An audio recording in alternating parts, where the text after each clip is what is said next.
ሐርና ወርቁን አስማምታ እየፈተለች እያለ መልአኩ ቅዱስ ገብርኤል መጥቶ ምን አላት?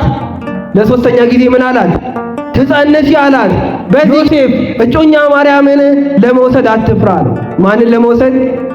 አንዲት ሴት ከባሏ ውጭ ሰስትና ከተገኘች በድንጋይ ተወግራ ትሞት ነበር። እጮኛ ሆናል። እጮኛ ማለት እኛ እንደምናውቀው ወይም ደግሞ ሌሎች ሰዎች እንደሚሉት አይደለም። እጮኛ ማለት ጠባቂ ማለት ነው። እጮኛ ማለት ምን ማለት ነው? ለዚህ ነው ማርያምን ለመውሰድ ምን አትበል። በስመ አብ ወወልድ ወመንፈስ ቅዱስ አሐዱ አምላክ።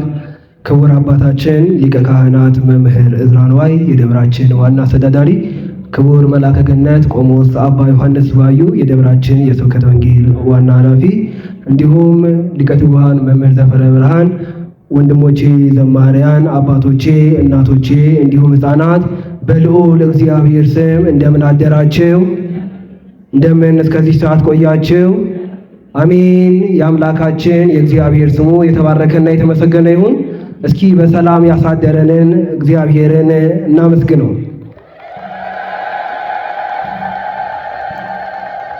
ኢትፍራ ለሲኦታ ለማርያም ፍርትከ፣ ማርያምን ለመውሰድ አትፍራ። የማቴዎስ ወንጌል ምዕራፍ 1 ቁጥር 20 ላይ ባለው ዘላለማዊ ቃል መነሻ አድርገን ለጥቂት ደቂቃ እኔ ቆሜ እናንተ ተቀምጣችሁ የእግዚአብሔርን ቃል እንማማራለን። እግዚአብሔር አምላክ ማስተዋሉን ለሁላችን ያድለን። ቃሉ በልቦናችን ሰሌዳ ይጻፍ ዘንድ አንድ ጊዜ በጋራ እንበለው። ማርያምን ለመውሰድ አትፍራ። በእምነት የመጣ በቅድስና የጸና በአምላኩ ፊት ጻድቅ ሆኖ የተገኘ ጻድቁ ቅዱስ ዮሴፍ ለሱ የተነገረ ቃል ነው። ለማን የተነገረ ቃል? ለቅዱስ ዮሴፍ የተነገረ ቃል ነው። ቃሉን የጻፈልን ቅዱስ ማቴዎስ ነው። ማን ነው ቃሉን የጻፈልን? ቅዱስ ማቴዎስ ነው። ማቴዎስ ወንጌሉን ሲጀምር የጌታን ልደት በመናገር ይጀምራል። ከማቴዎስ ወንጌል ምዕራፍ 1 ቁጥር 1 ጀምሮ እያነበብን ስንሄን ኢየሱስ ክርስቶስ ወልደ ዳዊት ወልደ አብርሃም እያለ የክርስቶስን የዘር ሐረግ እየተናገረ ይመጣና የማቴዎስ ወንጌል ምዕራፍ 1 ቁጥር 20 ላይ አሁን የተነሳንበትን ኃይለ ቃል እናገኘዋለን። ማርያምን ለመውሰድ ምን አትበል፣ ምን አትበል፣ አትፍራ። ይህ የተነገረው በምን ምክንያት ነው ከተባለ ለዚህ ድጋፍ እንዲሆነን የቅዱስ ሉቃስ ወንጌል ምዕራፍ 2ን ብንመለከተው የማቴዎስ ወንጌል ምዕራፍ 1 የቅዱስ ሉቃስ ወንጌል ምዕራፍ 2 ሁለቱም የሚነግሩን ስለ ጌታችን መድኃኒታችን ኢየሱስ ክርስቶስ በዓለ ልደት ነው። ስለማን? ስለ ኢየሱስ ክርስቶስ በዓለ ልደት ነው። እመቤታችን ቅድስት ድንግል ማርያም በመልአኩ በቅዱስ ገብርኤል መጋቢት 29 ቀን ብስራቱን ሰምታ እመቤታችን ቅድስት ድንግል ማርያም ጸነሰች። ማን? ዮሴፍ ግን አያውቅም ነበረ። ማን አያውቅም? ዮሴፍ አያውቅም ነበረ። ዮሴፍ ወደ ቤቱ ሲገባ እመቤታችን ቅድስት ድንግል ማርያም በመልአኩ ብስራት፣ ያው መልአኩ እንዴት እንዳበሰራት ታውቃላችሁ። ውሃ ልትቀዳ ሄዳ የተጠማ ውሻ አግኝታ ለዛ ለተጠማ ውሻ በወርቅ ጫማዋ ውሃ ጠጥታ ስትመለስ ትጸንሲ አላት። ማን? መልአኩ ቅዱስ ገብርኤል። ይህ የሆነው መጋቢት 29 ቀን ነው። አባቶቻችን ግን በስርዓት ስበው ቅዱስ ደቅስዮስ ታኅሳስ 22 ቀን በነገው ዕለት ብስራት ተብሎ በቅድስት ቤተክርስቲያናችን እንዲከበር ምክንያት ሆኗል። እመቤታችን ቅድስት ድንግል ማርያምን መልአኩ ቅዱስ ገብርኤል ትጸንሲ አላት። ምን አርጋ ስትመለስ? ውሃ ቀድታ ስትመለስ። ይህም አለች ቀድሞ አባትና እናቴ አዳምና ሔዋንን ያሳተ ዲያብሎስ ነው ብላ ዞር ብላ ብታየው ስላጣችው ጉዞዋን ቀጠለች። ከቤት ደርሳ እንስራዋን ስታስቀምጥ አሁንም መልአኩ ቅዱስ ገብርኤል ምን አላት? ትጸንሲ አላት። ምን አላት? ትጸንሲ አላት። አሁንም ይህ እናትና አባቴን የፈተነ ዲያብሎስ ይሆናል ብላ ይህንንስ ነገር ለማወቅ ወደ እግዚአብሔር መሄድ ይሻለኛል ብላ ወደ እግዚአብሔር ቤት ሄደች። ወዴት? ወደ እግዚአብሔር ቤት። እኔና እናንተ ጥያቄ ሲኖረን የት ነው የምንሄደው? የት ነው የምንሄደው? እመቤታችንም ብስራቱ እውነት ይሁን ውሸት ከእግዚአብሔር ይሁን ከሰይጣን ለማረጋገጥ ወደ ቤተ መቅደስ መጣች። ቤተ መቅደስ መጣ ስራ አልፈታችም። ሐርና ወርቁን አስማምታ እየፈተለች እያለ መልአኩ ቅዱስ ገብርኤል መጥቶ ምን አላት? ለሶስተኛ ጊዜ ምን አላት? ትጸንሲ አላት። በዚህ ጊዜ ይኩነኒ በከመ ትቤለኒ ያለችው እንደ ቃልህ የሆነልኝ ይደረግልኝ። እስኪ በሉ እንደ ቃልህ የሆነልኝ ይደረግልኝ። እንደማን ቃል? እንደኛ ሐሳብ ወይስ እንደ እግዚአብሔር ቃል ይሻላል? እንደ እግዚአብሔር ቃል ይሻላል። እመቤታችን ቅድስት ድንግል ማርያም በመልአኩ ቅዱስ ገብርኤል ብስራት ከጸነሰች በኋላ ይህ እጮኛዋ ዮሴፍ አያውቅም ነበረ። ማን? ዮሴፍ አያውቅም ነበረና ያኔ የሉቃስ ወንጌል ምዕራፍ 2ን ስትመለከቱ የሕዝብ ቆጠራ ነበረ። የሕዝብ ቆጠራ ላይ እመቤታችንን ይዣት ወጣ ይወግሯታል። ደግሞም ትቻትም ደግሞ ብሄድ ያደረገውን አውቆ ትቷት መጣ ይለናል ብሎ ዮሴፍ ተጨነቀ። ማን ተጨነቀ? ዮሴፍ ተጨነቀ። መኑ ትጸንሲ አላት።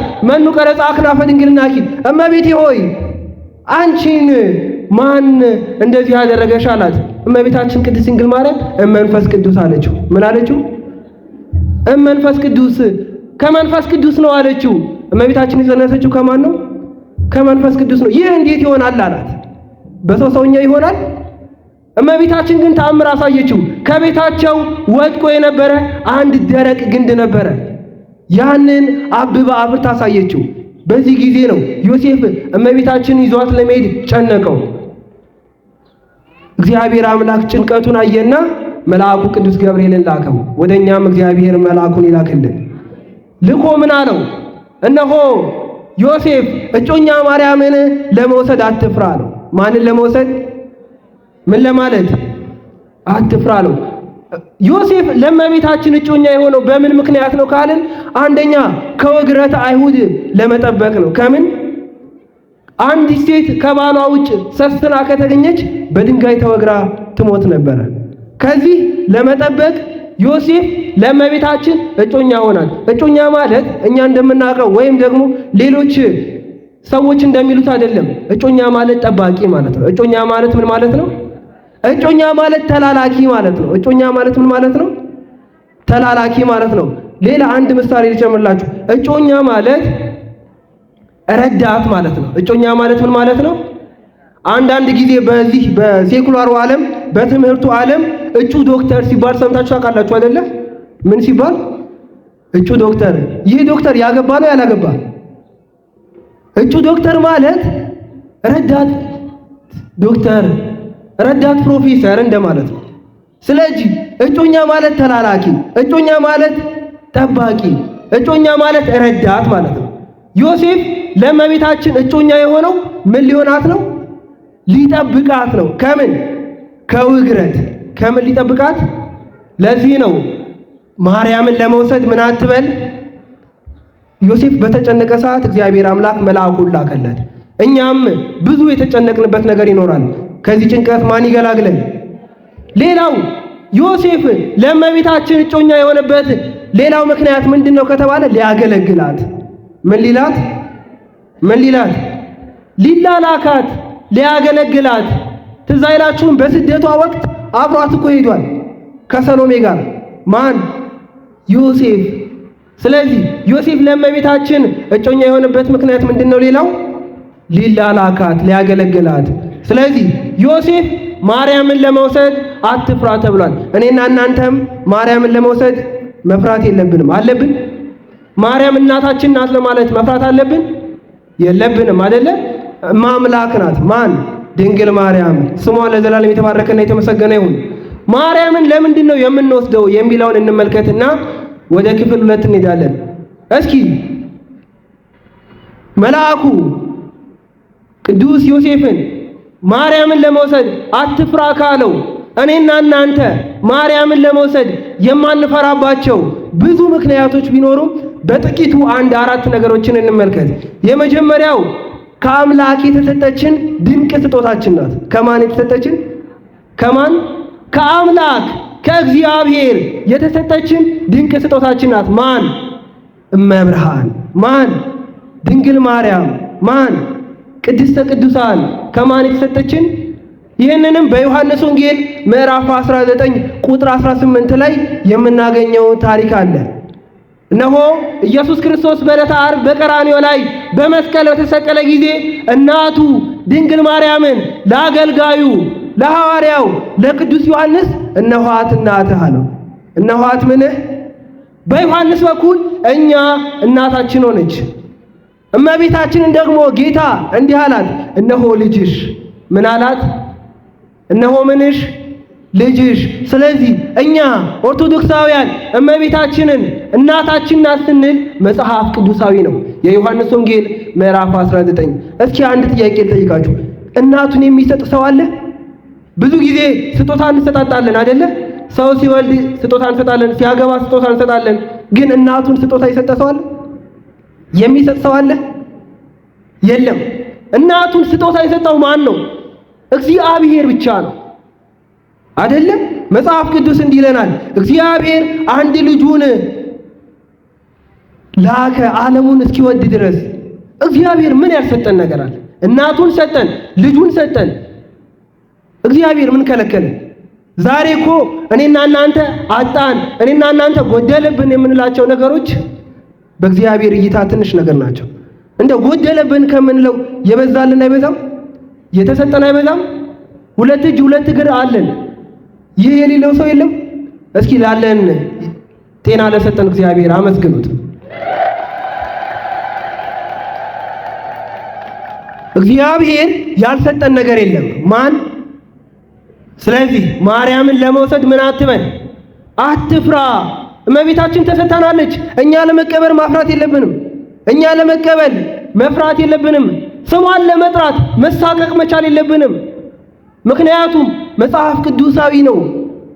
መጽሐፍ ቅዱሳዊ ነው። ስለዚህ እመቤታችን እኛ የምንወስዳት፣ ማርያምን እኛ የምንወስዳት፣ ማርያምን እኛ አማላጅ የምንላት፣ ድንግል ማርያምን የምናከብራት ከእግዚአብሔር የተሰጠችን ድንቅ ስጦታችን ናት። ከማን? ሰው ስጦታ ቢሰጠን ያልቃል። ሰው ስጦታ ቢሰጠን ዘመን ይለውጠዋል። ሰው ስጦታ ቢሰጠን በኋላ ሊጸጸት ይችላል። እግዚአብሔር ግን አይጸጸትም። ይጸጸታል? አይጸጸትም። የማይጸጸተው እግዚአብሔር የምትራራልንን እናት ሰጥቶናል። ታዲያ ድንግል እያለች ማርያም እያለች ማዘን ያስፈልጋል? መተን ለሷ ልንገራት፣ የልባችንን ቋጠሮ ድንግል ማርያም ትፍታለን። ሁለተኛው እመቤታችን ድንግል ማርያምን የምንቀበላት ለምንድን ነው ከተባለ ትንቢት ስለተነገረላት። ምን ስላለላት? ትንቢት ምን ስላለላት? ስለተነገረላት። በትንቢተ ኢሳይያስ ምዕራፍ 1 ቁጥር 9 ላይ እንዲህ የሚል ኃይለ ቃል እናገኛለን። የሰራዊት ጌታ እግዚአብሔር ዘርን ባያስቀርልን ኖሮ እንደ ሰዶም እንደ ገሞራ በጠፋን ነበር ይላል። ምን ባያስቀርልን? ምን? ይቺ ዘር ማነች? ድንግል ማርያም ማነች? አዎ ዓለም የዳነው ክርስቶስ ከድንግል ማርያም ሲወለድ ነው። ድንግል ማርያም ደግሞ ንጹሕ ሆና ስለተገኘች ነው። ማን? ድንግል ማርያም። ስለዚህ እኔና እናንተ ማርያምን የምንቀበለው የንጽህናችን ዘውድ ስለሆነች ነው። የምናችን? የንጽህናችን ምን? ዘውድ ስለሆነች ነው። እኔና እናንተ ድንግል ማርያምን የምንቀበለው ለመዳናችን ምክንያት ስለሆነች ነው። ለመዳናችን ምንድን? ምክንያተ ድኂን ይሏታል ሊቃውንት። ለድህነታችን ምክንያት ድንግል ማርያም ናት። ክርስቶስ ከእርሷ ቢወለድ ዓለምን ቢያድን እግዚአብሔር ስለፈቀደ ነው። ስለዚህ ማርያምን ለመውሰድ ምን አትበሉ? ማርያምን ለመውሰድ ምን አትበሉ? አትፍሩ። ሶስተኛው እመቤታችን ቅድስት ድንግል ማርያምን የምንቀበላት እናታችን የምንላት ለምንድን ነው ከተባለ የተመረጠች ስለሆነ። እስኪ በሉ የተመረጠች ስለሆነ። የሚገርመው ነገር ሰው አልመረጣትም።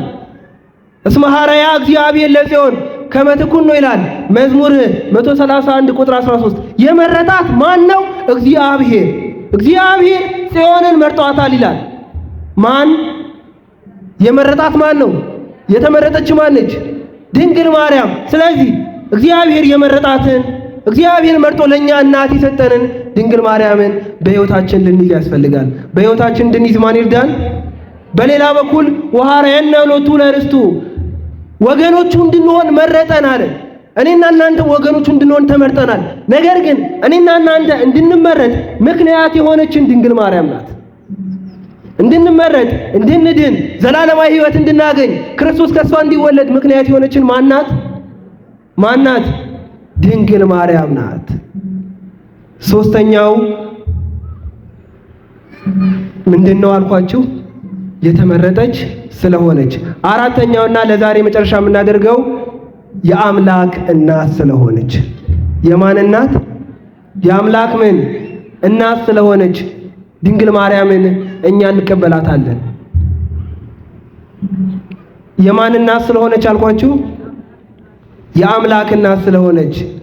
ሰው እናቶች እናትም ድንግልም መባል ይችላሉ? ይቻላል እንዴ? አይቻልም አይደለ? ሁለት ወዶ አይሆንም። እመቤታችን ግን እናትም ምንም ናት፣ ድንግልም ናት። አባቶቻችን በውዳሴ ማርያም ሰአሊ ለነ ቅድስት የሚለውን ሲተረጉሙልን ጽንዕት፣ ንጽሕት፣ ቅድስት፣ ብሩክት ይሏታል። ምን ይሏታል? ጽንዕት፣ ንጽሕት፣ ክብርት፣ ቅድስት ይሏታል። ጽንዕት አሏት ሌሎች ሴቶች ቢጸኑ ለጊዜው ነው። እሷ ግን ቅድመ ጸኒስ፣ ጊዜ ጸኒስ፣ ድረ ጸኒስ ጽንዕት ናት። ማን? እመቤታችን ቅድስት ድንግል ማርያም። ንጽሕት አሏት ሌሎች ሴቶች ቢጸኑ ለጊዜው ነው። ሌሎች ሴቶች ንጹሕ ቢሆኑ ለምን ጊዜው? ለተወሰነ ጊዜ ነው። እመቤታችንስ ቅድመ ጸኒስ፣ ጊዜ ጸኒስ፣ ድረ ጸኒስ ንጽሕት ናት። ማን? እመቤታችን ቅድስት ድንግል ማርያም። እመቤታችን ቅድስት ድንግል ማርያም የአምላክ እናት ናት። የማን እናት ናት? ትንቢተ ኢሳይያስ ምዕራፍ 9 ቁጥር 6 ላይ ሕፃን ተወለደልን ወልድም ተሰጠን ይላል። ይህ ሕፃን የተወለደው ማን ነው? ኢየሱስ ክርስቶስ ነው። ማን ነው የተወለደው? ኢየሱስ ክርስቶስ ነው። ኢየሱስ ክርስቶስ ደግሞ ምንድነው? አምላክ ነው። ኢየሱስ ክርስቶስ ምንድነው? አምላክ ነው። ኢየሱስ ክርስቶስ ብርሃን ነው። ኢየሱስ ክርስቶስ ምንድነው? ብርሃን ነው። እመቤታችን ደግሞ ምንድናት? እመብርሃን። እመቤታችን ምንድናት? የብርሃን እናት ናት። እመቤታችን የአምላክ እናት ናት። እመቤታችን ሊቃውንተ ቤተ ክርስቲያን ቴዎቶኮስ ወይም ታዎዶኮስ ይሏታል፣ ወይም ወላዲተ ቃል ይሏታል። ማንን? እመቤታችን ቅድስት ድንግል ማርያምን። ስለዚህ እመቤታችን ቅድስት ድንግል ማርያምን የምንቀበላት አንደኛ ከአምላክ የተሰጠችን ድንቅ ስጦታችን ስለሆነች ነው። ሁለተኛ ትንቢት ስለተነገረላት ነው። ሶስተኛ የተመረጠች ስለሆነች ነው። አራተኛ የአምላክ እናት ስለሆነች ነው። እመቤታችን ማስደሰት ትፈልጋላችሁ? መታዘዝ ያስፈልጋል። ምን ያስፈልጋል? የልጇን ቃል መስማት ያስፈልጋል። የማንን ቃል? የኢየሱስ ክርስቶስን ቃል መስማት ያስፈልጋል። ኢየሱስ ክርስቶስ ደግሞ ቃሉ ምንድነው ከተባለ በዮሐንስ ወንጌል ምዕራፍ 6 ቁጥር መጨረሻ ላይ 56 ሥጋዬን የበላ ደሜን የጠጣ የዘላለም ሕይወት አለው ይላል። ምን ያደረገ? ሥጋዬን የበላ ደሜን ምን ያለ? ምን አለው? የዘላለም ምን ሕይወት አለው። ስለዚህ ድንግል ማርያምን ከወደድን የልጇን ቃል ሰምተን እንደ ቃሉ እንድንኖር እግዚአብሔር አምላክ ይርዳን። የመከረን ያስተማረን የአባቶቻችን የእኛም አምላክ ቅዱስ እግዚአብሔር ስሙ የተባረከና የተመሰገነ ይሁን። ይቆየን።